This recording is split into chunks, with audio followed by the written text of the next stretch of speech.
വീണ്ടും വരുന്നവനായ നമ്മുടെ കർത്താവായ യേശു ക്രിസ്തുവിൻ്റെ നാമത്തിലുള്ള സ്നേഹവന്ദനം അറിയിക്കട്ടെ. നമുക്ക് അല്പസമയത്ത് നമ്മുടെ ചിന്തയ്ക്കായിട്ട് കൊലോസ്യർക്ക് എഴുതിയ ലേഖനം ആർക്കെങ്കിലും വായിക്കാം. കൊലോസ്യർക്ക് എഴുതിയ ലേഖനം 3-ാം അധ്യായം അതിൻ്റെ 12 തൊട്ടിട്ട് 14 വരെ വായിക്കാം. അതുകൊണ്ട് ദൈവത്തിൻ്റെ വൃതന്മാരും വിശുദ്ധന്മാരും പ്രിയരുമായി മനസ്സലിവ്, ദയ, താഴ്മ, സൗമ്യത, ദീർഘക്ഷമ എന്നിവ ധരിച്ചുകൊണ്ട് അന്യോന്യം പൊറുക്കയും ഒരുവനോട് ഒരുവന് വഴക്കുണ്ടായാൽ തമ്മിൽ ക്ഷമിക്കുകയും ചെയ്യുവിൻ. Thank you. അത് മതി. Thank you. കൊലോസ്യർക്ക് എഴുതിയ ലേഖനം 3-ാം അധ്യായം അതിൻ്റെ 13 അവസാന ഭാഗത്ത് ആ വാക്യം മാത്രം നമുക്കൊന്ന് ശ്രദ്ധിക്കാം. കർത്താവ് നിങ്ങളോട് ക്ഷമിച്ചതുപോലെ നിങ്ങളും ചെയ്യുവിൻ. നമുക്കൊരു നിമിഷം കണ്ണുകളെ അടച്ച് പ്രാർത്ഥിക്കാം. ഞങ്ങളെ ആളൂടാതെ സ്നേഹിക്കുന്ന നല്ല സ്വർഗീയ പിതാവേ, അപ്പോൾ ഹല്ലേലൂയ കർത്താവേ, ഞങ്ങൾ രാവിലെ അങ്ങയുടെ സന്നിധിയിൽ അങ്ങേ ആരാധിക്കുവാൻ വേണ്ടി കടന്നു വന്നു. വളരെ നല്ലൊരു സമയത്തെ അങ്ങ് ഞങ്ങൾക്ക് നൽകിയനായി നന്ദിയോടെ സ്തോത്രം ചെയ്യുന്നു. അപ്പോൾ ഇപ്പോൾ ഞങ്ങൾ കേട്ട പോലെ കർത്താവേ, ദൈവവചനത്തിലൂടെ അല്ലാതെ അങ്ങ് ഞങ്ങളോട് സംസാരിക്കുന്നില്ല ഞങ്ങൾ തീർച്ചയായിട്ടും അറിയുന്നു. അങ്ങയിൽ നിന്ന് ഞങ്ങൾ കേൾക്കണം, അങ്ങയിൽ നിന്ന് കേൾക്കണം, മനുഷ്യ ശബ്ദമല്ല. യേശുവേ, അങ്ങയുടെ ശബ്ദം ഞങ്ങൾ ഈ രാവിലെ കേൾക്കുവാൻ തൊക്കണം. നിൻ്റെ പ്രിയ മക്കളെ അങ്ങ് ഒരുക്കണമെന്ന് പ്രാർത്ഥിക്കുന്നു കർത്താവേ. അപ്പോൾ ഹല്ലേലൂയ, ഞങ്ങളുടെ ഹൃദയങ്ങളെ ഞങ്ങൾ ഒരുമിച്ച് അങ്ങയുടെ സന്നിധിയിലേക്ക് ഉയർത്തട്ടെ കർത്താവേ. ഞങ്ങൾക്ക് ശ്രദ്ധയുള്ള ചെവിയും കർത്താവേ, അനുസരണയുള്ള ഹൃദയവും അങ്ങ് ഞങ്ങൾക്ക് നൽകി അനുഗ്രഹിക്കണം. അങ്ങ് അടിയങ്ങളോട് സംസാരിക്കണം. അപ്പോൾ അങ്ങ് സംസാരിക്കണം കർത്താവേ. ഈ രാവിലെ കർത്താവേ, അങ്ങ് ഇറങ്ങി വന്ന് കർത്താവേ അങ്ങ് സംസാരിക്കണമെന്ന് അപേക്ഷിക്കുന്നു കർത്താവേ. അല്പസമയം അങ്ങയുടെ വചനത്തിൽ ഞങ്ങൾ ചിന്തിക്കുന്നു കർത്താവേ. സകലമാനവും മഹത്വവും അപ്പോൾ അങ്ങേക്ക് മാത്രം നൽകുന്നു. എല്ലാം ഞങ്ങൾക്ക് വേണ്ടി ജീവൻ വെച്ച യേശുവിൻ്റെ നാമത്തിൽ അപേക്ഷിക്കുന്ന കൃപയുണ്ടായി കേൾക്കണം പിതാവേ. അപ്പോൾ നമ്മളിവിടെ കാണുന്ന കൊലോസ്യർ 3-ന്റെ അവസാന ഭാഗത്ത് കാണുന്നത് കർത്താവ് നിങ്ങളോട് ക്ഷമിച്ചതുപോലെ നിങ്ങളും ചെയ്യുവിൻ. നമുക്കെല്ലാവർക്കും നന്നായിട്ട് അറിയുന്നൊരു ഭാഗമാണ് അല്ലേ അത്. അപ്പോൾ ഇവിടെ നമ്മളിപ്പോൾ നോക്കിക്കഴിഞ്ഞാൽ കൊലോസ്യർക്ക് എഴുതിയ ലേഖനം 3:12 തൊട്ട് നോക്കുകയാണെങ്കിൽ അവിടെ പറയുന്നത്, അതുകൊണ്ട് ദൈവത്തിൻ്റെ വൃതന്മാരും വിശുദ്ധന്മാരും പ്രിയരുമായി മനസ്സലിവ്, ദയ, താഴ്മ, സൗമ്യത, ദീർഘക്ഷമ എന്നിവ ധരിച്ചുകൊണ്ട് അന്യോന്യം പൊറുക്കുകയും ഒരുവനോട് ഒരുവന് വഴക്കുണ്ടായാൽ തമ്മിൽ ക്ഷമിക്കുകയും ചെയ്യും. അപ്പം പാസ്റ്റർ ഇവിടെ ദൈവവചനത്തിൽ സംസാരിക്കണം എന്ന് പറഞ്ഞപ്പം ദൈവാത്മാവ് എന്നെ ഓർമ്മിപ്പിച്ച ഒരു ഭാഗമാണ് ഈ സംസാരിക്കുന്നത്. എനിക്ക് നിങ്ങളെ ആരും അറിയില്ല, പക്ഷെ ദൈവത്തിൻ്റെ ആത്മാവ് സംസാരിക്കാൻ പറഞ്ഞതാണ് കർത്താവ് നിങ്ങളോട് ക്ഷമിച്ചതുപോലെ നിങ്ങളും ചെയ്യുവിൻ എന്നുള്ളത്. അപ്പോൾ നമുക്ക് ഈ ചെറിയൊരു ഭാഗത്തെ ഈ വാക്യത്തോട് നമുക്കൊരു 4 ചോദ്യം ഈ വാക്യത്തോട് നമുക്ക് ചോദിക്കാം. ഒന്നാമത്തെ ചോദ്യം നമുക്കിങ്ങനെ ചിന്തിക്കാം. ഞാൻ ഇങ്ങനെയാണ് എഴുതി വച്ചിരിക്കുന്നത്: കർത്താവ് ക്ഷമിച്ചതുപോലെ നമുക്ക് ക്ഷമിക്കാൻ സാധിക്കുമോ മറ്റുള്ളവരോട്? ആരും തലയാട്ടുന്നില്ല. ഒന്നാമത്തെ ചോദ്യം നമുക്ക് ചോദിക്കാം, കർത്താവ് ക്ഷമിച്ചതുപോലെ നമുക്ക് ക്ഷമിക്കാൻ പറ്റുമോ? ഇപ്പം യെസ് നോ ഒന്നും പറയണ്ട. പിന്നെ രണ്ടാമത്തെ ചോദ്യം, എന്തുകൊണ്ടാണ് മറ്റുള്ളവരോട് ക്ഷമിക്കുക എന്നുള്ളത് ക്രിസ്തീയ ജീവിതത്തിൽ ഇത്രയും പ്രാധാന്യം അർഹിക്കുന്നത്? രണ്ടാമത്തെ ചോദ്യം. മൂന്നാമതൊരു ചോദ്യം, എന്നെ വെറുത്തവരോട് അല്ലെങ്കിൽ എന്നെ ഇൻസൾട്ട് ചെയ്തവരോട്,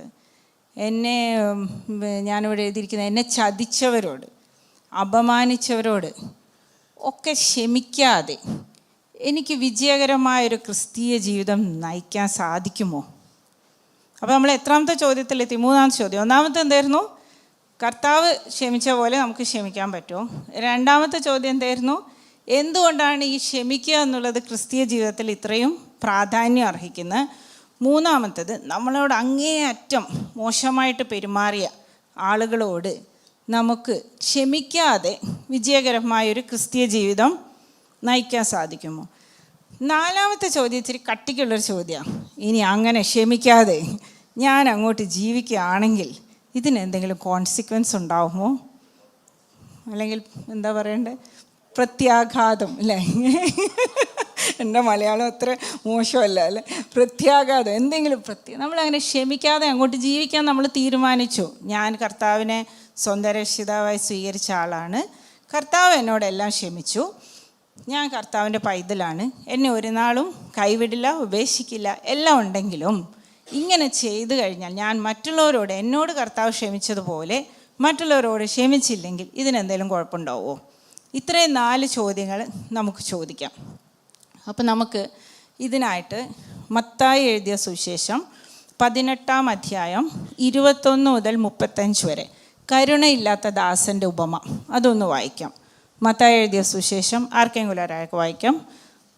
അപ്പോൾ പത്രോസ് അവൻ്റെ അടുക്കൽ വന്നു, കർത്താവേ, സഹോദരൻ എത്ര വട്ടം എന്നോട് പിഴച്ചാൽ ഞാൻ ക്ഷമിക്കണം? 7 വട്ടം മതിയോ എന്ന് ചോദിച്ചു. യേശു അവനോട്, 7 വട്ടമല്ല, 70 വട്ടം എന്ന് ഞാൻ നിന്നോട് പറയുന്നു എന്ന് പറഞ്ഞു. സ്വർഗരാജ്യം തൻ്റെ ദാസന്മാരുമായി കണക്കു തീർപ്പാൻ ഭാവിക്കുന്ന ഒരു രാജാവിനോട് സദൃശ്യം. ഇവിടെയാണ് നമ്മൾ ആ ഉപമ യേശു കർത്താവ് തുടങ്ങുന്നത് അല്ലേ? അപ്പോൾ ഇതിന് തൊട്ട് മുന്നേ ഉള്ള ഭാഗം നമ്മൾ നോക്കിക്കഴിഞ്ഞാൽ സഭയിലെ ഒരാളെ എങ്ങനെ ഡിസിപ്ലിൻ ചെയ്യണം, അല്ലെങ്കിൽ ചർച്ച് ഡിസിപ്ലിൻ ആണ് ഇതിൻ്റെ മുന്നിൽ നമ്മൾ കാണുന്നത്. ഇതിൻ്റെ ഇവിടെ ഇപ്പം നമ്മൾ ക്ഷമിക്കുന്നതിനെക്കുറിച്ചുള്ള ഉപമ കാണുന്നു. അതിന് താഴെ വിവാഹമോചനം പാടുണ്ടോ ഇല്ലേ എന്നുള്ള ചിന്തയാണ് കർത്താവ് കൊണ്ടുവന്നത്. അപ്പോൾ കർത്താവ് ശരിക്കും പറഞ്ഞു കഴിഞ്ഞാൽ തൻ്റെ ദാസന്മാരെ സ്വർഗരാജ്യത്തിൻ്റെ പ്രിൻസിപ്പിൾസ് പഠിപ്പിക്കുക ഈ ഭാഗത്ത്, അല്ലെങ്കിൽ ദൈവരാജ്യത്തിൻ്റെ പ്രമാണങ്ങൾ തൻ്റെ ശിഷ്യന്മാരെ പഠിപ്പിക്കുന്ന ഭാഗമാണ് നമ്മൾ കാണുന്നത്. അപ്പോൾ നമുക്ക് ഈ കരുണയില്ലാത്ത ദാസൻ്റെ ഉപമ സഹോദരി വായിച്ചോട്ടെ. അവൻ കണക്ക് നോക്കി തുടങ്ങിയപ്പോൾ 10,000 താലന്ത് കടംപെട്ട ഒരുത്തനെ അവൻ്റെ അടുക്കൽ കൊണ്ടുവന്നു. അവന് വീട്ടുവാൻ വകയില്ലായകയാൽ അവൻ്റെ യജമാനൻ അവനെയും ഭാര്യയെയും മക്കളെയും അവനുള്ളതൊക്കെയും വിറ്റ് കടം തീർപ്പാൻ കൽപ്പിച്ചു. അതുകൊണ്ട് ആ ദാസൻ വീണ് അവനെ നമസ്കരിച്ചു. യജമാനനെ, എന്നോട് ക്ഷമ തോന്നേണമേ, ഞാൻ സകലവും തന്നു തീർക്കാം എന്ന് പറഞ്ഞു. അപ്പോൾ ആ ദാസന്റെ യജമാനൻ മനസ്സലിഞ്ഞ് അവനെ വിട്ടയച്ചു, കടവും ഇളച്ചു കൊടുത്തു. ആ ദാസൻ പോകുമ്പോൾ തനിക്ക് 100 വെള്ളിക്കാശ് കടംപെട്ട ഒരു കൂട്ടുദാസനെ കണ്ട് തൊണ്ടയ്ക്ക് പിടിച്ച് ഞെക്കി, നിന്റെ കടം തീർക്കുക എന്ന് പറഞ്ഞു. അവൻ്റെ കൂട്ടുദാസൻ എന്നോട് ക്ഷമ തോന്നേണമേ, ഞാൻ തന്നു തീർക്കാമെന്ന് അവനോട് അപേക്ഷിച്ചു. എന്നാൽ അവൻ മനസ്സില്ലാതെ ഉടനെ ചെന്ന് കടം വീട്ടുവോളം അവനെ തടവിലാക്കി വെച്ചു. ഈ സംഭവിച്ചത് അവൻ്റെ കൂട്ടുദാസൻ കണ്ടിട്ട് വളരെ ദുഃഖിച്ചു ചെന്ന് സംഭവിച്ചതൊക്കെയും യജമാനനെ ബോധിപ്പിച്ചു. യജമാനൻ അവനെ വിളിച്ചു, ദുഷ്ടദാസനെ, നീ എന്നോട് അപേക്ഷിക്കയാൽ ഞാൻ ആ കടമൊക്കെയും ഇളച്ചു തന്നുവല്ലോ. എനിക്ക് നിന്നോട് കരുണ തോന്നിയതുപോലെ നിനക്കും കൂട്ടുദാസനോട് കരുണ തോന്നേണ്ടതല്ലയോ എന്ന് പറഞ്ഞു. അങ്ങനെ യജമാനൻ കോപിച്ചു. അവൻ കടമൊക്കെയും തീർക്കുവോളം അവനെ ദണ്ഡിപ്പിക്കുന്നവരുടെ കയ്യിൽ ഏൽപ്പിച്ചു. നിങ്ങൾ ഓരോരുത്തൻ സഹോദരനോട് ഹൃദയപൂർവ്വം ക്ഷമിക്കാഞ്ഞാൽ സ്വർഗസ്ഥനായ എൻ്റെ പിതാവ് അങ്ങനെ തന്നെ നിങ്ങളോടും ചെയ്യും. അപ്പം നമ്മളിവിടെ ആദ്യം കണ്ടത് എന്താണ്? പത്രോസ് വന്നിട്ടൊരു ചോദ്യം ചോദിക്കുക അല്ലേ, എത്ര പ്രാവശ്യം ക്ഷമിക്കണം? ഒരു ബുക്കിൽ എഴുതി തരാൻ പറയുക കർത്താവിനോട്, എത്ര പ്രാവശ്യം ക്ഷമിക്കണം? അപ്പോൾ കർത്താവ് എന്താ പറഞ്ഞത്? 70 വട്ടം. അതെന്താ കാണിക്കുന്നത്? എണ്ണിക്കൂടാൻ പറ്റാത്ത അത്രയും പ്രാവശ്യം, അല്ലെങ്കിൽ ഇൻഫിനിറ്റ് നമ്പർ ഓഫ് ടൈംസ് നമ്മൾ എന്ത് ചെയ്യണം? ക്ഷമിക്കണം എന്നുള്ളതാണ് ഈ കരുണയില്ലാത്ത ദാസൻ്റെ ഉപമ പഠിപ്പിക്കുന്ന ഒന്നാമത്തെ കാര്യം. പിന്നെ രണ്ടാമത്തേത് എന്താണ്? രണ്ടാമത്തേതാണ് വലിയ ചോദ്യം, ഞാൻ ക്ഷമിച്ചില്ലെങ്കിൽ എന്ത് സംഭവിക്കും എന്നുള്ളത് കാണിക്കുന്നത്. അപ്പോൾ ഈ ഉപമ നമുക്ക് വളരെ എളുപ്പത്തിൽ നമ്മുടെ ഓർമ്മയിൽ നിൽക്കാൻ പറ്റിയ രീതിയിൽ നമ്മൾ ചിന്തിച്ചു കഴിഞ്ഞാൽ ഇതിനെ നമുക്ക് 2 രംഗങ്ങളായിട്ട് മാറ്റാം അല്ലേ? ഒന്നാമത്തെ രംഗം, നമ്മളിപ്പോൾ കഥയൊക്കെ വായിച്ചു കഴിഞ്ഞാൽ നമുക്ക് എല്ലാവർക്കും ഇത് ചിലപ്പോൾ കാണാതെ തന്നെ അറിയുമായിരിക്കും ഈ കഥ. വളരെ സിമ്പിളായിട്ടുള്ളൊരു കഥയാണെങ്കിലും ഇതിനകത്ത് ഉപമയാണെങ്കിലും ഇതിനകത്ത് വളരെ സീരിയസ് ആയ കാര്യങ്ങളുണ്ട്. അപ്പോൾ നമുക്ക് ആദ്യത്തെ രംഗത്തിൽ ആരെയാണ് നമ്മൾ കാണുന്നത്? ഒരു രാജാവ് തൻ്റെ എന്താ അവിടെ പറഞ്ഞത്? സ്വർഗരാജ്യം തൻ്റെ ദാസന്മാരുമായി കണക്ക് തീർപ്പാൻ ഭാവിക്കുന്ന ഒരു രാജാവിനോട് സദൃശ്യം. അപ്പോൾ അവിടെ ആരാ ഉണ്ടായിരുന്നത്? ഈ രാജാവിന് ഒരു ദാസനുണ്ടായിരുന്നു അല്ലേ? അപ്പം ആ ദാസന് എത്ര കടം ഉണ്ടായിരുന്നു എന്ന് അവിടെ പറഞ്ഞത്? 10,000 താലന്ത് കടം ഉണ്ടായിരുന്നു. അപ്പോൾ ഈ രാജാവ് എന്തു പറഞ്ഞു? അവനെ പിടിച്ചുകൊണ്ട് വന്നിട്ട് അവൻ്റെ കടമെല്ലാം അവൻ വീട്ടട്ടെ എന്ന് പറഞ്ഞു. ഇനി അവനില്ലെങ്കിൽ എന്ത് ചെയ്യാനാണ് പറഞ്ഞിരിക്കുന്നത്? ഭാര്യയും മക്കളെയും എല്ലാവരെയും വിറ്റ് ആ കടം തീർക്കാൻ പറഞ്ഞു. അപ്പോൾ അവൻ എന്തു പറഞ്ഞു? അവൻ വന്ന് കരഞ്ഞ് രാജാവിനോട് പറഞ്ഞു, അയ്യോ രാജാവേ, എന്നെ അങ്ങനെയൊന്നും ചെയ്യല്ലേ എന്ന് പറഞ്ഞു. അപ്പോൾ നമ്മളവിടെ എന്താ കാണുന്നത്? അതുകൊണ്ട് ആ ദാസൻ വീണവനെ നമസ്കരിച്ച്, യജമാനെ എന്നോട് ക്ഷമ തോന്നണമേ, ഞാൻ സകലവും തന്നു തീർക്കാമെന്ന് പറഞ്ഞു. അപ്പോൾ ആ ദാസൻ്റെ യജമാനൻ മനസ്സലിഞ്ഞ് അവനെ വിട്ടയച്ച് കടവും ഇളച്ചു കൊടുത്തു. പണ്ട് ഞാൻ ബൈബിൾ വായിക്കുന്ന സമയത്ത് എൻ്റെ വിചാരം ഇളച്ചു കൊടുത്തു പറഞ്ഞാൽ കുറച്ച് കൊടുത്തു എന്നായിരുന്നു. ശരിക്കും അതല്ല, മലയാളം എന്ന് എനിക്ക് പിന്നെ ഇംഗ്ലീഷ് വായിച്ചപ്പോൾ മനസ്സിലായി. അവിടെ എന്താ പറയുന്നത്? ക്യാൻസൽ ചെയ്തു എന്നാണ് പറഞ്ഞത്. പൂർണ്ണമായിട്ടും ഇനി ഒന്നും അടയ്ക്കണ്ട എന്നാണ് പറഞ്ഞത്. ഇതാണ് ഒന്നാമത്തെ രംഗം അല്ലേ? അത് കഴിഞ്ഞ് രണ്ടാമത്തെ രംഗം, 2 സീനേ ഉള്ളൂ ഇതിനകത്ത് ഈ ഉപമയിൽ. രണ്ടാമത്തെ സീൻ എന്താണ്? പുള്ളി ഇങ്ങനെ പാട്ടൊക്കെ പാടി സന്തോഷമായിട്ട് ഇങ്ങനെ പോവുകയാണ്. ഭയങ്കര സംഭവമല്ലേ? ശരിക്കും പറഞ്ഞാൽ ഒന്ന് ഓർത്ത് നോക്കിയാൽ, മുഴുവൻ 10,000 താലന്ത് കൊടുക്കാനുള്ളവനോട് നിനക്ക് ഇനി ഒന്നും തരണ്ട എന്ന് രാജാവ് പറഞ്ഞു കഴിയുമ്പോൾ നല്ല സന്തോഷമായിട്ട് ഇങ്ങനെ പോകുന്ന സമയത്ത് ആരെ കണ്ടു? ഇതാ വരുന്നു, വേറെ പുള്ളിയുടെ അസിസ്റ്റൻ്റ് വരുന്നു അല്ലേ? അപ്പോൾ അവൻ എന്ത് കൊടുക്കാനുണ്ട്? 100 വെള്ളിക്കാശ്. ഇത് ശരിക്കും ഒരിച്ചിരി നമ്മൾ കണക്ക് കൂട്ടിയല്ല കേട്ടോ ഇതിൻ്റെ ഗൗരവം പിടികിട്ടുന്നത്. 1 വെള്ളിക്കാശ് 1 ദിവസത്തെ കൂലിയാണ്. അത് നമുക്ക് ബൈബിളിൽ നിന്നല്ല എല്ലാവർക്കും അറിയാം അല്ലേ? 1 വെള്ളിക്കാശ് 1 ദിവസത്തെ കൂലി. 1 താലന്ത് എന്ന് പറഞ്ഞാൽ 6000 വെള്ളിക്കാശാണ്. 1 താലന്ത് 6000 വെള്ളിക്കാശ്. പലതരം കണക്കുകൾ നമുക്ക് കാണാം കേട്ടോ. ഇതൊന്നും ഞാൻ ഇരുന്ന് കണക്ക് കൂട്ടിയതല്ലേ, ഇതൊക്കെ ഞാൻ നെറ്റിൽ നോക്കി കണ്ടുപിടിച്ചതാണ്. പക്ഷേ ഓൾമോസ്റ്റ് എല്ലാവരും അത് തന്നെയാണ് പറയുന്നത്. 1 വെള്ളിക്കാശ് എന്ന് പറഞ്ഞാൽ 4 ഗ്രാം സിൽവറാണ്, വെള്ളി 4 ഗ്രാമാണ്. അപ്പോൾ നമ്മൾ നോക്കി 1 താലന്ത് 6000 വെള്ളിക്കാശ്. അപ്പോൾ 10,000 വരുമ്പോൾ എത്ര വരും? 6 കോടി വെള്ളിക്കാശ്. അത് ശരിക്കും പറഞ്ഞു കഴിഞ്ഞാൽ ഒരു സാധാരണക്കാരന് ചിന്തിക്കുവാൻ പോലും പറ്റാത്ത അത്ര വലിയ ഒരു സംഖ്യയാണ്. അതായത് അന്നത്തെ ഒരു ദിവസത്തെ കൂലി എന്ന് പറയുന്നത് 1 വെള്ളിക്കാശേ ഉള്ളൂ. അപ്പം നിങ്ങൾ ഓർത്ത് നോക്കിക്കേ, ഈ മനുഷ്യന് എത്ര ദിവസം ജോലി എടുത്തു കഴിഞ്ഞാൽ മാത്രമായിരിക്കും ഈ 6 കോടി വെള്ളിക്കാശ് അവന് കിട്ടുന്നത് അല്ലേ? 6. അപ്പം അതും കഴിഞ്ഞ് നമ്മൾ ചിന്തിച്ച് നോക്കണം, മറ്റേ ആളുടെ കയ്യിൽ എത്രയാണ് ഉണ്ടായിരുന്നത്? അവൻ എത്ര കൊടുക്കണമായിരുന്നു? 100 വെള്ളിക്കാശ്. അപ്പം നിങ്ങൾ ശരിക്കും ഒന്ന് ചിന്തിച്ച് നോക്കില്ലേ, ഈ മനുഷ്യന് എത്ര വലിയൊരു കടമാണ് ആ രാജാവ് ഇളച്ചു കൊടുത്തത്. ഇതിൻ്റെ പുറകിലുള്ള കാര്യം എന്താണെന്ന് നമുക്ക് എല്ലാവർക്കും അറിയാമല്ലേ? നമ്മൾ തുടങ്ങിയത് എവിടുന്ന? വെള്ളിക്കാശിലായി പോകരുതേ മനസ്സ്. നമ്മൾ എവിടുന്നാണ് തുടങ്ങിയത്? നമ്മൾ തുടങ്ങിയത് ക്ഷമിക്കുന്നതിനെ കുറിച്ചാണ്. തുടക്കത്തിൽ എന്താ പറഞ്ഞത്? കർത്താവ് നിങ്ങളോട് ക്ഷമിച്ചതുപോലെ നിങ്ങളും ചെയ്യുവിൻ. അപ്പോൾ ഇത്രയും വലിയ ഒരു സംഖ്യ ഇളച്ചു കൊടുത്തിട്ട് മറ്റേ ആൾക്ക് 100 വെള്ളിക്കാശ് കൊടുക്കാനുള്ള അവൻ്റെ തൊണ്ടയ്ക്ക് പിടിച്ച് അവനോട് എന്തു പറഞ്ഞു? ഇല്ല, എനിക്ക് പറ്റില്ല, ക്ഷമിക്കാൻ പറ്റില്ല, നീ ചെയ്തേ പറ്റുമെന്ന് പറഞ്ഞ് അവനെ എന്ത് ചെയ്തു? തടവിലാക്കി. ആ മനുഷ്യൻ ആരോടും ഇതൊന്നും പറയുന്നില്ല. നമ്മൾ ഉപമയിൽ നോക്കിക്കഴിഞ്ഞാൽ അത് കണ്ടു നിന്ന് മറ്റുള്ളവരുണ്ട് അല്ലേ, കൂട്ടുദാസന്മാരുണ്ട്. അവരെന്ത് ചെയ്തു? അവർ രാജാവിനെ ഇത് അറിയിച്ചു. രാജാവ് ഇത് അറിയിച്ചപ്പോൾ എന്തു ചെയ്തു? വന്ന് ഇദ്ദേഹത്തെ പിടിച്ച് ദണ്ഡിപ്പിക്കുന്നവരുടെ കയ്യിലേൽപ്പിച്ചു. ഇനി ഇതിനൊരു കൺക്ലൂഷൻ യേശു കർത്താവ് പറയുന്നുണ്ട്. അത് വളരെ പ്രധാനം. എന്താണ് അവിടെ അവസാനം പറയുന്നത്? ചില ഉപമകൾ കർത്താവ് പറഞ്ഞിട്ട് അങ്ങനെ അങ്ങ് വിടുക ചെയ്യുക അല്ലേ? മറ്റു ഉപമകളോ അതിൻ്റെ അവസാനം ഇതിൻ്റെ അർത്ഥം എന്താണെന്നും കൂടെ പറയും. ഇത് അങ്ങനത്തെ ഒരു ഉപമയാണ്. അവിടെ എന്തോ പറഞ്ഞിരിക്കുന്നത്? നിങ്ങൾ ഓരോരുത്തൻ സഹോദരനോട് ഹൃദയപൂർവ്വം ക്ഷമിക്കാഞ്ഞാൽ സ്വർഗസ്ഥനായ എൻ്റെ പിതാവ് അങ്ങനെ തന്നെ നിങ്ങളോടും ചെയ്യും. നിങ്ങൾ ഓരോരുത്തൻ സഹോദരനോട് ഹൃദയപൂർവ്വം ക്ഷമിക്കാഞ്ഞാൽ സ്വർഗസ്ഥനായ പിതാവ് നിങ്ങളോടും അങ്ങനെ തന്നെ ചെയ്യും. എങ്ങനെ തന്നെ ചെയ്യും? എന്തോ പറ്റിയത് നമ്മുടെ ആദ്യത്തെ ദാസന്? രംഗം 1 ദാസൻ എന്താ പറ്റിയത്? പുള്ളിയെ ദണ്ഡിപ്പിക്കുന്നവരുടെ കയ്യിൽ ഏൽപ്പിച്ച്, അത് അവിടെ പറഞ്ഞിരിക്കുന്ന അങ്ങനെ യജമാനൻ കോപിച്ച് അവൻ കടമൊക്കെയും തീർക്കുവോളം അവനെ ദണ്ഡിപ്പിക്കുന്നവരുടെ കയ്യിലേൽപ്പിച്ചു. അവനെ പുറത്ത് ഇരുട്ടും പല്ലുകടിയുള്ള സ്ഥലത്തൊന്നും തട്ടിയെന്ന് പറയുന്നില്ല കേട്ടോ. ഇവിടെ എന്താ പറഞ്ഞിരിക്കുന്നത്?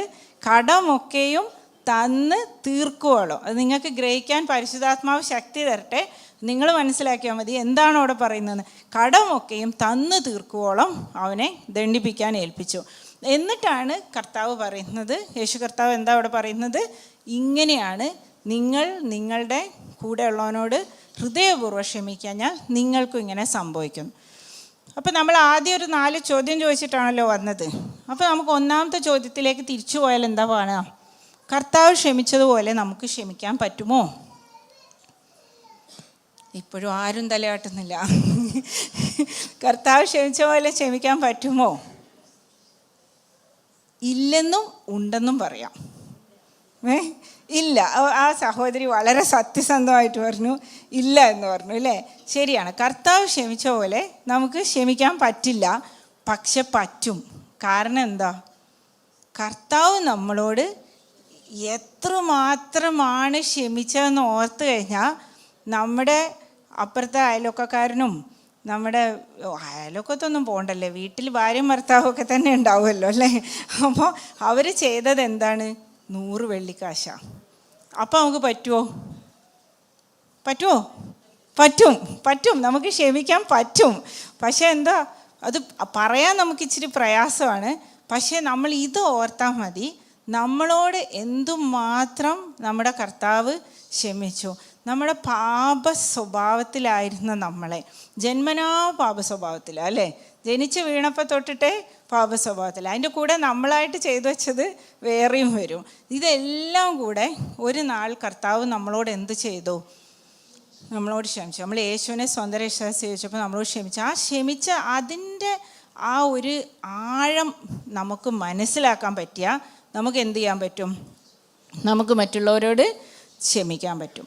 പിന്നെ നമ്മൾ രണ്ടാമതൊരു ചോദ്യം ചോദിച്ചല്ലോ, എന്തുകൊണ്ടാണ് മറ്റുള്ളവരോട് ക്ഷമിക്കുക എന്നത് ക്രിസ്തീയ ജീവിതത്തിൽ പ്രാധാന്യം അർഹിക്കുന്നത്?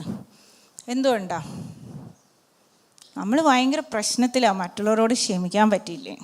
കാരണം എന്താണെന്നറിയോ, കർത്താവ് നമ്മളോട് എത്ര ക്ഷമിച്ചു നമുക്ക് യാതൊരു പിടിയുമില്ല. കർത്താവ് നമ്മളോട് നമ്മുടെ പാപങ്ങൾ എന്തുമാത്രമാണ് നമ്മളോട് ക്ഷമിച്ചതെന്ന് നമുക്ക് യാതൊരു ഗ്രാഹ്യവും നമുക്കില്ല. അങ്ങനെ ആവാൻ പറ്റുമോ? അങ്ങനെ ആയിരിക്കാൻ പറ്റുമോ നമുക്ക്? ഇല്ല. നമുക്ക് വ്യക്തമായിട്ട് നമ്മൾ മനസ്സിലാക്കണം, കർത്താവായ യേശു കർത്താവ് ഈ ഭൂമിയിലേക്ക് കടന്നു വന്ന് ക്രൂശിൽ മരിച്ചപ്പോൾ നമ്മുടെ ഓരോരുത്തരുടെയും പാപങ്ങളെ, നമ്മൾ പാപികളായിരിക്കുമ്പോൾ തന്നെ നമുക്ക് വേണ്ടി ക്രൂശിൽ മരിച്ചവനായ കർത്താവാണല്ലേ. അപ്പം അത് നമുക്ക് അറിയുന്നില്ലെങ്കിലാണ് നമുക്ക് എന്ത് ചെയ്യാൻ പറ്റുന്നത്, ഇതെല്ലാം ഇങ്ങനെ അടക്കി പിടിച്ചുകൊണ്ട് മറ്റുള്ളവരോട് ക്ഷമിക്കാൻ പറ്റാതെ നമുക്ക് ജീവിക്കാൻ പറ്റുന്നത്. കർത്താവ് നമുക്ക് വേണ്ടി എന്തുമാത്രം നമ്മളോട് ക്ഷമിച്ചു എന്ന് മനസ്സിലാക്കാൻ പറ്റാത്തതുകൊണ്ടാണ്. അപ്പോൾ അതാണ് നമ്മുടെ രണ്ടാമത്തെ പോയിന്റ്. കൂട്ടുദാസനോട് ക്ഷമിക്കാൻ പറ്റാത്തത് ദൈവം തന്നോട് എന്തുമാത്രം ക്ഷമിച്ചു എന്ന് ഓർക്കാത്തതുകൊണ്ടാണ്. പിന്നെ നമ്മൾ ഒരു കാര്യം കൂടെ ശ്രദ്ധിക്കണേ, ഈ ആദ്യത്തെ രംഗത്തിലെ ദാസനുണ്ടല്ലോ, 10,000 താലന്ത് രാജാവ് ക്ഷമിച്ച ആൾ, ഇദ്ദേഹത്തിൻ്റെ തനി നിറം എപ്പോഴാണ് നമുക്ക് മനസ്സിലായത്? രണ്ടാമത്തെ രംഗം വന്നപ്പോഴാണ്, അല്ലേ? അതുവരെ പ്രശ്നമില്ലല്ലോ. 10,000 താലന്ത് കടം ഉണ്ടായിരുന്നു, ക്ഷമിച്ചു, സന്തോഷിച്ചു, പാട്ടുപാടി ഇങ്ങനെ നടന്നു പോകുന്നു. എന്തൊരു സന്തോഷമല്ലേ, എന്തു സന്തോഷം അല്ലേ, എന്തൊരാനന്ദം അല്ലേ, നല്ല സുഖം, എല്ലാം നല്ലതാണ് അല്ലേ. പക്ഷെ എന്തു പറ്റി, ഈ പുള്ളി ആരാന്നുള്ളത് പിടികിട്ടിയത്, അല്ലെങ്കിൽ രാജാവ് അവനോട് എന്താണ് ചെയ്തതെന്ന് അവന് യാതൊരു പിടിയുമില്ലാന്ന് എങ്ങനെയാണ് നമുക്ക് മനസ്സിലായത്? രണ്ടാമത്തെ കൂട്ടുദാസൻ്റെ തൊണ്ടയ്ക്ക് പിടിച്ച് അവനെ തടവിലാക്കിയപ്പോഴാണ് നമുക്ക് വ്യക്തമായിട്ട് മനസ്സിലായത് ഈ പുള്ളി ആരാണെന്നുള്ളത്. അപ്പം നമ്മളും ക്ഷമിച്ചില്ലെങ്കിൽ നമ്മുടെ സാക്ഷ്യം എന്താവും? ഇല്ലാതെയാകും. നമ്മുടെ ചുറ്റുമുള്ളവർക്കും, കർത്താവിന് പിന്നെ നമ്മൾ ഇതൊന്നും ചെയ്തിട്ട് വേണ്ട അറിയാൻ, അതിന് മുന്നേ അറിയാം നമുക്ക് ആരോടൊക്കെ ക്ഷമിക്കാൻ പറ്റാതെയാണ് നമ്മൾ ജീവിക്കുന്നതെന്നുള്ളത് കർത്താവിന് വ്യക്തമായിട്ട് അറിയാം. പക്ഷെ നമ്മുടെ ചുറ്റുമുള്ളവരുടെ ഇടയിൽ എന്തു പറ്റും, നമുക്ക് നമ്മുടെ സാക്ഷ്യം നഷ്ടപ്പെടും. പിന്നെ മൂന്നാമത്തെ ചോദ്യം നമ്മൾ എന്താ ചോദിച്ചത്, എന്നെ ഉപദ്രവിച്ചവരോടും വെറുത്തവരോടൊക്കെ ക്ഷമിക്കാതെ എനിക്ക് വിജയകരമായൊരു ക്രിസ്തീയ ജീവിതം നയിക്കാൻ സാധിക്കുമോ? നാലാമത്തെ ചോദ്യം കൂടെ നമുക്ക് അതിൻ്റെ കൂടെ ചേർക്കാം. നാലാമത്തെ ചോദ്യം എന്തായിരുന്നു? ഇനി അങ്ങനെ ജീവിച്ചാൽ എന്തെങ്കിലും പ്രശ്നമുണ്ടോ അവിടെ ആർക്കെങ്കിലും? ഞാൻ എന്തായാലും യേശുവിനെ സ്വന്തം സ്വീകരിച്ച് ഞാൻ സ്നാനപ്പെട്ടു. ഞാൻ നല്ല സാം പാസ്റ്ററിൻ്റെ നല്ല ചർച്ചിലാണ് ഞാൻ പോകുന്നത്, ഞാൻ ആരാധിക്കുന്നത്. ഞാൻ ഒരു ആരാധന ഞാൻ മുടക്കാറില്ല. പിന്നെന്താ പാസ്റ്റർ, ക്ലസ്റ്റർ അല്ലേ, അതിനും ഞാൻ പോകുന്നുണ്ട്. പിന്നെ ഇവിടെ എന്തൊക്കെ പ്രോഗ്രാം നടക്കുന്നുണ്ട് അതിലെല്ലാം ഞാൻ പങ്കെടുക്കുന്നുണ്ട്. പക്ഷേ എനിക്കൊരു കാര്യമുണ്ട്, എന്നോട് ഈ ചെയ്ത പോലെ വേറെ ആർക്കും ഇങ്ങനെയൊരു അനുഭവം അവരുടെ ജീവിതത്തിൽ ഉണ്ടായിട്ടില്ല. അതുകൊണ്ട് ഞാൻ ക്ഷമിക്കാൻ തയ്യാറല്ല. ഇതുകൊണ്ട് എന്തെങ്കിലും പ്രത്യാഘാതമുണ്ടോ? ഇപ്പോൾ ഏകദേശം എനിക്ക് തോന്നുന്നു ഉപമയെ കൂടെ പോയപ്പോൾ തന്നെ നിങ്ങൾക്ക് പ്രത്യാഘാതം മനസ്സിലായി കാണും അല്ലേ? ഓക്കെ, പക്ഷേ അല്പസമയം കൂടെ എനിക്കുണ്ട്. അപ്പോൾ നമുക്ക് 2 തിമോത്തിയോസ് 3:16 എന്താ പറയുന്നത് നോക്കാം. ഒന്ന് വായിക്കാമോ? എല്ലാ തിരുവെഴുത്തും ദൈവശ്വാസീയമാകയാൽ ദൈവത്തിൻ്റെ മനുഷ്യൻ സകല സൽപ്രവൃത്തിക്കും വക പ്രാപിച്ച് തികഞ്ഞവനാകേണ്ടതിന് ഉപദേശത്തിനും ശാസനത്തിനും ഗുണീകരണത്തിനും നീതിയിലെ അഭ്യാസത്തിനും പ്രയോജനമുള്ളത് ആകുന്നു. അപ്പോൾ അവിടെ എന്താ പറഞ്ഞിരിക്കുന്നത്? എല്ലാ തിരുവെഴുത്തും ദൈവശാസ്ത്രീയമാണ് അല്ലേ? അത് എന്തിനാണെന്നാ പറഞ്ഞത്? ദൈവത്തിൻ്റെ മനുഷ്യൻ സകല സൽപ്രവൃത്തിക്കും വക പ്രാപിച്ച് തികഞ്ഞവനാകേണ്ടതിന്. തിമോത്തിയോസിന് പൗലോസ് ഇത് എഴുതുന്ന കാലത്ത് ഏത് തിരുവെഴുത്താണ് ഉണ്ടായിരുന്നത്? പഴയ നിയമം അല്ലേ? പിന്നീട് അതിന് ശേഷമല്ലേ പുതിയ നിയമമൊക്കെ എഴുതിയത്. അപ്പോൾ ഇത് എഴുതുന്ന സമയത്തുള്ള തിരുവെഴുത്തുകൾ എന്ന് പറയുന്നതാണ് പഴയ നിയമം. പഴയ നിയമത്തിൽ നിങ്ങൾക്ക് എല്ലാവർക്കും നല്ല പരിചയമുള്ളൊരു കഥയാണ്. എങ്കിലും നമുക്ക് അല്പസമയം ആ കഥയിലൂടെ ഒന്ന് കടന്നു പോയിട്ട് ഒരു വ്യക്തിയെ കാണാൻ നമുക്ക് ക്ഷമിക്കാൻ സാധിക്കാതെ ജീവിതത്തിൽ എന്ത് സംഭവിച്ചു എന്നുള്ളത്. നമുക്കെല്ലാവർക്കും അറിയുന്ന ഒരാളാണ്. ദാവീദ് രാജാവിൻ്റെ ഒരു മകനുണ്ടായിരുന്നു അല്ലേ, അബ്ശലോം. അബ്ശലോമിൻ്റെ കഥ നമ്മളെങ്ങനെയാണ് അറിയുന്നത്? അബ്ശലോം ശരിക്കും ദാവീദ് രാജാവിൻ്റെ 3ാമത്തെ മകനാണ്. മാഖ എന്ന് പറയുന്ന ഭാര്യയിലുണ്ടായിരുന്ന മകനാണ് അബ്ശലോം. അബ്ശലോമിന് ഒരു സഹോദരി ഉണ്ടായിരുന്നു, താമാർ എന്ന് പറഞ്ഞിട്ട് അല്ലേ. ദാവീദ് രാജാവിൻ്റെ അഹീനോം എന്ന ഭാര്യയിലുണ്ടായ ആദ്യത്തെ മകനാണ് അമ്നോൻ. ഇപ്പോൾ നമ്മളിൽ പഴയ നിയമം നന്നായിട്ട് അറിയുന്ന ആളുകൾക്ക് നന്നായിട്ട് ഈ കഥ അറിയാം. ഒരു ദിവസം എന്തു പറ്റി? അമ്നോന് താമാറിൻ്റെ അടുത്ത് തെറ്റായ ചില ചിന്തകളുണ്ടായി. അപ്പം അമ്നോന് ഒരു കൂട്ടുകാരനുണ്ടായിരുന്നു, യോനാദാബ് വലിയ ഉപായിയായിരുന്നു എന്നാണ് ദൈവവചനം നമ്മളെ കാണിക്കുന്നത്. അപ്പോൾ പുള്ളി പറഞ്ഞു, അങ്ങനെയല്ല, നീ എന്തിനാ ഇങ്ങനെ വിഷമിച്ച് കിടക്കുന്നേ എന്ന് പറഞ്ഞിട്ട് പുള്ളി ഒരു ഐഡിയ കൊടുത്തു. താമാറിനെ രാജാവിനോട് പറഞ്ഞിട്ട് എനിക്ക് കഴിക്കാൻ വട കഴിക്കണം, അവളുടെ കൈ കൊണ്ട് കഴിക്കണം എന്ന് പറഞ്ഞ് ഈ താമാറിനെ അദ്ദേഹത്തിൻ്റെ കൊട്ടാരത്തിൽ കൊണ്ടുവരികയും നമുക്കറിയാം ഭക്ഷണം ഉണ്ടാക്കി കൊടുത്തതിന് ശേഷം അവളോട് അപമര്യാദയായി പെരുമാറുകയും ചെയ്തു. അതിനുശേഷം ഈ അമ്നോൻ ഈ താമാറിനെ സ്വീകരിക്കാനും തയ്യാറായില്ല.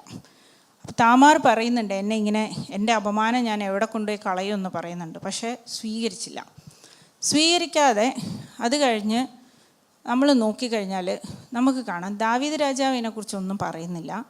അത് കഴിഞ്ഞാൽ ഈ താമാറിൻ്റെ സഹോദരനായ അബ്ശലോമിനെ നമുക്കവിടെ കാണാം. അബ്ശലോമിനെ പറ്റി എന്താ പറയുന്നതെന്നാ 2 ശമൂവേൽ 13-ാം അധ്യായം അതിൻ്റെ 21ഉം 22ഉം വായിച്ചു കഴിഞ്ഞാൽ കാണാം.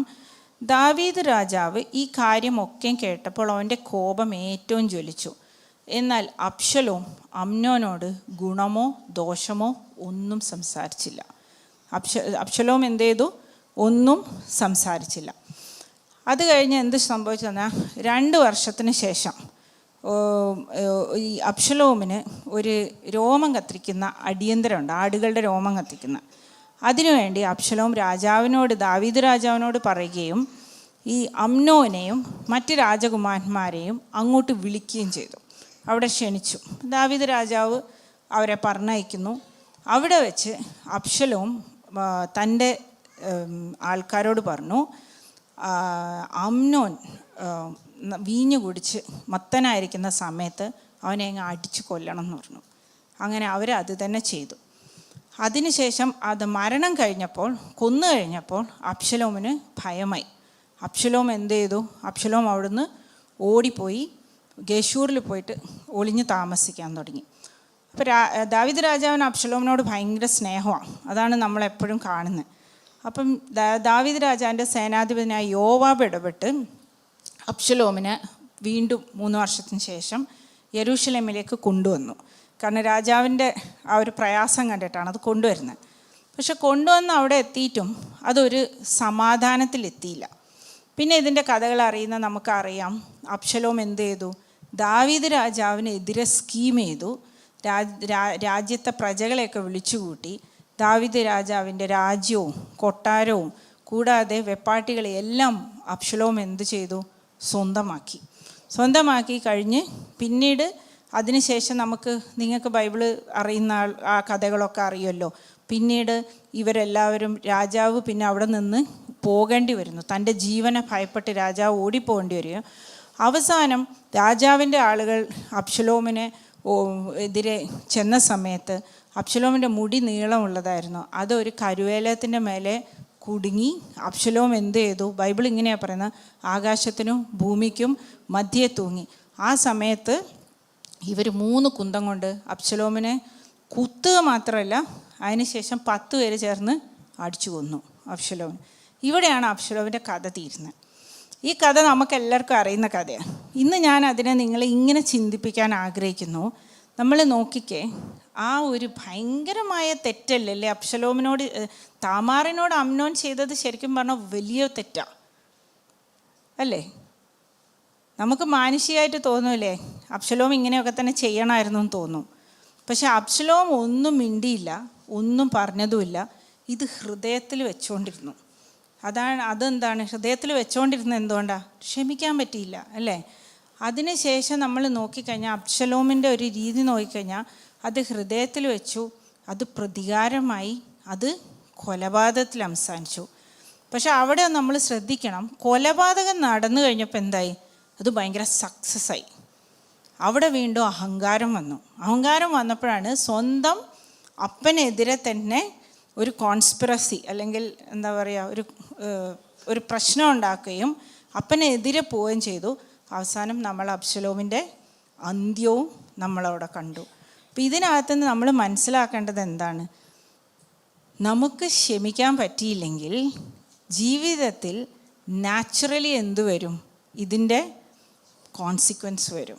നമുക്ക് ക്ഷമിക്കാൻ പറ്റിയിട്ടില്ലെങ്കിൽ നാച്ചുറലി കോൺസിക്വൻസ് വരും. അപ്പം നമുക്ക് ദൈവ മക്കളാണ്, ദൈവ പൈതങ്ങളാണെന്ന് പറഞ്ഞ നമുക്ക് മറ്റുള്ളവരോട് ക്ഷമിക്കാൻ പറ്റാതെ നമുക്കൊരു ക്രിസ്തീയ ജീവിതം നയിക്കുവാൻ വളരെ പ്രയാസമാണ്. എന്തുകൊണ്ടാണ് ഇന്ന് ഇത് പറയുന്നതെന്ന് എനിക്ക് അറിഞ്ഞുകൂടാ. കർത്താവ് എന്നോട് സംസാരിക്കാൻ പറഞ്ഞു, ഞാൻ നിങ്ങളോട് സംസാരിക്കുകയാണ്. നമുക്ക് നോക്കാം, എഫേസ്യർക്ക് എഴുതിയ ലേഖനം 4-ാം അധ്യായം 32-ാം വാക്യം ആർക്കെങ്കിലും ഒന്ന് വായിക്കാമോ? എഫേസ്യർക്ക് എഴുതിയ ലേഖനം 4-ാം അധ്യായം 32-ാം വാക്യം. നിങ്ങൾ തമ്മിൽ ദയയും മനസ്സലിവും ഉള്ളവരായി ദൈവം ക്രിസ്തുവിൽ നിങ്ങളോട് ക്ഷമിച്ചതുപോലെ അന്യോന്യം ക്ഷമിപ്പിൻ. അപ്പം അവിടെ എന്താ പറയുന്നത്? ദൈവം ക്രിസ്തുവിൽ നിങ്ങളോട് ക്ഷമിച്ചതുപോലെ അന്യോന്യം ക്ഷമിക്കും. നമ്മൾ തുടങ്ങിയത് എവിടെ നിന്നാണ്? കൊലോസ്യർക്ക് എഴുതിയ ലേഖനം. അവിടെ എന്താ പറഞ്ഞത്? കർത്താവ് നിങ്ങളോട് ക്ഷമിച്ചതുപോലെ നിങ്ങളും അങ്ങനെ തന്നെ ചെയ്യുവിൻ. ഇപ്പം നമ്മൾ എന്താ കാണുന്നത്? വളരെ കുറച്ചും കൂടി വ്യക്തമായിട്ട് കാണുകയാണ്. അപ്പോസ്തലനായ പൗലോസ് എഫേസ്യർക്ക് എഴുതിയ ലേഖനമാണ്, ദൈവം ക്രിസ്തുവിൽ നിങ്ങളോട് ക്ഷമിച്ചതുപോലെ അന്യോന്യം ക്ഷമിപ്പിൻ. ഈ കൊലോസ്യർക്ക് എഴുതിയ ലേഖനവും എഫേസ്യർക്ക് എഴുതിയ ലേഖനവും ഒക്കെ യേശുവിനെ അറിയാത്തവർക്ക് എഴുതിയ ലേഖനങ്ങളാണോ? അല്ല. അവരാരാന്നാ പറഞ്ഞത്? പ്രിയരും വൃതന്മാരും വിശുദ്ധരും. അങ്ങനെയാണല്ലേ നമ്മൾ ആ കൊളോസിയറിൻ്റെ ആദ്യത്തെ 12-ാം വാക്യത്തിൽ നമ്മൾ അങ്ങനെയല്ലേ വായിച്ചത്? പ്രിയരും വൃതന്മാരും വിശുദ്ധരും ആയ ജനങ്ങൾക്ക് വരാവുന്ന ക്രിസ്തീയ ജീവിതത്തിൽ നമ്മളെ വണ്ടി ഇങ്ങനെ ഓടിക്കൊണ്ടിരിക്കുമ്പം വരാവുന്ന ഒരു കാര്യമാണ് എന്തോന്ന്? നമുക്ക് മറ്റുള്ളവരോട് ക്ഷമിക്കാൻ പറ്റില്ല എന്നുള്ളത്. ഇനി ലൂക്കോസിൻ്റെ സുവിശേഷം 6-ാം അധ്യായം 27-28 ഒന്ന് വായിക്കാമോ? ലൂക്കോസ് 6-ാം അധ്യായം 27-28. എന്നാൽ കേൾക്കുന്നവരായ നിങ്ങളോട് ഞാൻ പറയുന്നത്, നിങ്ങളുടെ ശത്രുക്കളെ സ്നേഹിപ്പിൻ, നിങ്ങളെ പകയ്ക്കുന്നവർക്ക് ഗുണം ചെയ്യുവിൻ, നിങ്ങളെ ശപിക്കുന്നവരെ അനുഗ്രഹിപ്പിൻ, നിങ്ങളെ ദുഷിക്കുന്നവർക്ക് വേണ്ടി പ്രാർത്ഥിപ്പിൻ. ഇവരെല്ലാവരും നമ്മുടെ ഫ്രണ്ട്സാണോ? അല്ല. ആരൊക്കെയാണിത്? ആരൊക്കെ പറഞ്ഞ്? 1 നിങ്ങളുടെ ശത്രുക്കൾ, 2 പകയ്ക്കുന്നവർ, 3 നിങ്ങളെ ശപിക്കുന്നവർ, 4 നിങ്ങളെ ദുഷിക്കുന്നവർ. ഇവരാരും നമ്മുടെ കൂട്ടുകാരല്ലല്ലോ അല്ലേ? ഇവർക്ക് വേണ്ടിയൊക്കെ എന്താ ചെയ്യാൻ പറഞ്ഞിരിക്കുന്നത് കർത്താവ്? സ്നേഹിക്കുക, ഗുണം ചെയ്യുക, അനുഗ്രഹിക്കുക, പ്രാർത്ഥിക്കുക. അപ്പം ഇതെല്ലാം ചെയ്യണമെങ്കിൽ നമുക്ക് എന്ത് വേണം? ആദ്യം നമ്മൾ ക്ഷമിക്കണം അല്ലേ? കർത്താവ് നമ്മളോട് ക്ഷമിച്ച പോലെ. അവരൊക്കെ നമ്മളോട് എത്രയാ കടംപെട്ടിരിക്കുന്നത്? 100 വെള്ളിക്കാശ്. നമ്മളെ കയ്യിൽ നിന്ന് മുകളിൽ നിന്ന് നമുക്ക് ഇളച്ചു കിട്ടിയതോ 10,000 വെള്ളിക്കാശല്ലേ? 10,000 താലന്ത്. 1 താലന്ത് എത്രയാണെന്ന് പറഞ്ഞ് 6,000 വെള്ളിക്കാശ്. എല്ലാവരും പഠിച്ചു, നല്ല ഓർമ്മയുണ്ട്. അപ്പം ഇത്രയും നമുക്ക് ചെയ്തു തന്ന കർത്താവിന് വേണ്ടി കുറേതൊക്കെ നമ്മുടെ മനസ്സിലിപ്പം ഇങ്ങനെ ഓരോന്ന് പൊങ്ങി വരുവേ. പഴയ അല്ലേ, അതെല്ലാവരും എല്ലാവരും തലയാട്ടുന്നുണ്ട്. ഇങ്ങനെ പലതും പൊങ്ങി വരുന്നുണ്ട് അല്ലേ. ഞാനിത് പ്രിപ്പയർ ചെയ്യുമ്പോൾ ഞാൻ ഓർത്ത്, കർത്താവ് ഇതൊക്കെ പറയാൻ ഞാൻ യോഗ്യയാണോ? അപ്പോൾ എന്നോട് പറഞ്ഞു, ഇത് ക്ഷമിച്ചേ പറ്റുള്ളൂ, അല്ലാതെ ഒരു രക്ഷയില്ല. അപ്പോൾ അത് പറഞ്ഞു കഴിഞ്ഞപ്പോൾ നമ്മൾ ചെയ്തിരിക്കണം. അപ്പോൾ നമുക്ക് പലതും പൊങ്ങി വരുന്നുണ്ട് അല്ലേ. നമുക്ക് ഇന്ന് ഇതെല്ലാം ഉപേക്ഷിച്ച് കളയാം. അപ്പോൾ ഈ 4 ചോദ്യത്തിന് നമ്മൾ അവസാനത്തെ ഭാഗത്തേക്ക് നമ്മളിപ്പോഴും പോയിട്ടില്ല. അപ്പോൾ കർത്താവ് ക്ഷമിച്ചാൽ ക്ഷമിക്കാൻ പറ്റുമോ? പറ്റും. എങ്ങനെയാണ് പറ്റുന്നത്?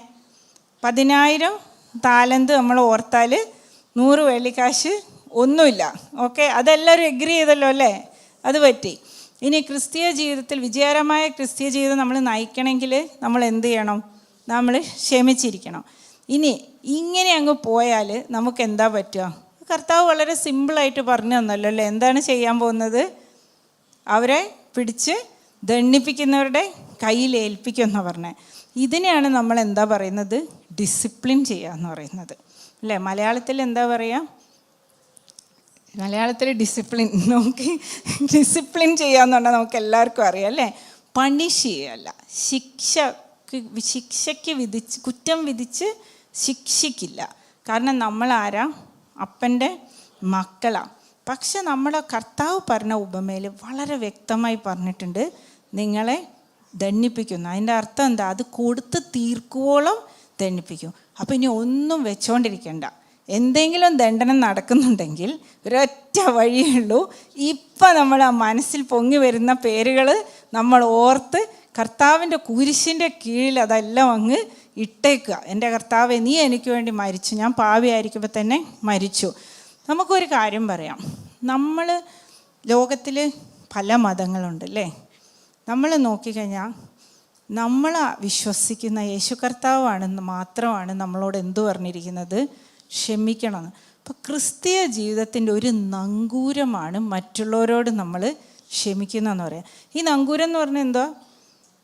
അത് ശരിക്കും ഒരു മെറ്റൽ, ഒരു ലോഹനിർമ്മിതമായ വളരെ ഖനമുള്ളൊരു സാധനമാണ്. ഇതെന്തിനാ നമ്മൾ കപ്പലുകളിലൊക്കെ എന്തിനാ ഉപയോഗിക്കുന്ന പറഞ്ഞാൽ, ആ കാറ്റും കോളും വരുമ്പോൾ കപ്പൽ ആ കറക്റ്റ് ദിശയിലേക്ക് തന്നെ കപ്പിത്താനെ ഓടിക്കണമെങ്കിൽ ഈ സാധനം വേണം. അപ്പോൾ അതേപോലെ തന്നെ നമ്മുടെ ജീവിതത്തിൽ കാറ്റും കോളും ഒക്കെ കടന്നു വരുമ്പോൾ നമ്മൾ എന്തോ ഓർക്കണം? നമ്മളെ നങ്കൂരത്തിന് എന്തെങ്കിലും പറ്റിയിട്ടുണ്ടോ? ആരോടെങ്കിലും നമ്മൾ 100 വെള്ളിക്കാശെന്നും പറഞ്ഞിട്ട് തൊണ്ടയ്ക്ക് പിടിച്ചുകൊണ്ടിരിക്കുകയാണോ എന്ന് നമ്മൾ ആ രണ്ടാമത്തെ രംഗം ഓർത്താൽ മതി. നമ്മൾ ആരോടെങ്കിലും ഇങ്ങനെ പിടിച്ചുകൊണ്ടിരിക്കുകയാണോ എന്ന് ഓർത്ത് കഴിഞ്ഞാൽ നമുക്ക് എന്ത് ചെയ്യാൻ പറ്റും? നമ്മളുടെ കപ്പൽ നേരെ ഓടും. നമ്മളോട് കർത്താവ് അങ്ങനെ തന്നെ ചെയ്യുമെന്ന് പറയില്ല. ഞാൻ ചെയ്ത പോലെ കർത്താവ്, ഞാൻ നിങ്ങളോട് ക്ഷമിച്ച പോലെ നിങ്ങളും ക്ഷമിച്ചിരിക്കുന്നതുകൊണ്ട് നിങ്ങൾ അനുഗ്രഹം അനുഭവിക്കാനേ കർത്താവ് പറയുള്ളൂ. അപ്പം നമുക്കിപ്പോൾ ഓർത്ത് നോക്കാം, എന്തെങ്കിലും നമ്മുടെ ഹൃദയത്തിലുണ്ടോ എന്ന് ഓർത്ത് നോക്കാം. അപ്പം നമ്മൾ ആ നേരത്തെ പറഞ്ഞ, ഞാൻ ഒന്നുകൂടെ പറഞ്ഞ് അവസാനിപ്പിക്കുകയാണ്. കർത്താവ് നമ്മളോട് ക്ഷമിച്ച പോലെ നമുക്ക് ക്ഷമിക്കാൻ സാധിക്കും. കാരണം നമ്മൾ 100 വെള്ളിക്കാശിൻ്റെ കണക്കും വെച്ചുകൊണ്ടാണ് ഇപ്പോഴും ഇരിക്കുന്നത് അല്ലേ. പിന്നെ മറ്റുള്ളവരോട് ക്ഷമിക്കുന്നതിൻ്റെ അളവനുസരിച്ചാണ് നമുക്ക് ലഭിച്ചിരിക്കുന്ന പാപക്ഷമ നമ്മൾ മനസ്സിലാക്കിയിരിക്കുന്നത്. നമുക്ക് കർത്താവ് നമുക്ക് ക്രൂശിൽ നമുക്ക് വേണ്ടി ചെയ്തത് നമ്മൾ മനസ്സിലാക്കിയിട്ട് പൂർണ്ണമായിട്ട് മനസ്സിലാക്കിയിട്ടുണ്ടെങ്കിൽ നമുക്ക് പൂർണ്ണമായിട്ട് എന്ത് ചെയ്യാൻ പറ്റും? ക്ഷമിക്കാൻ പറ്റും.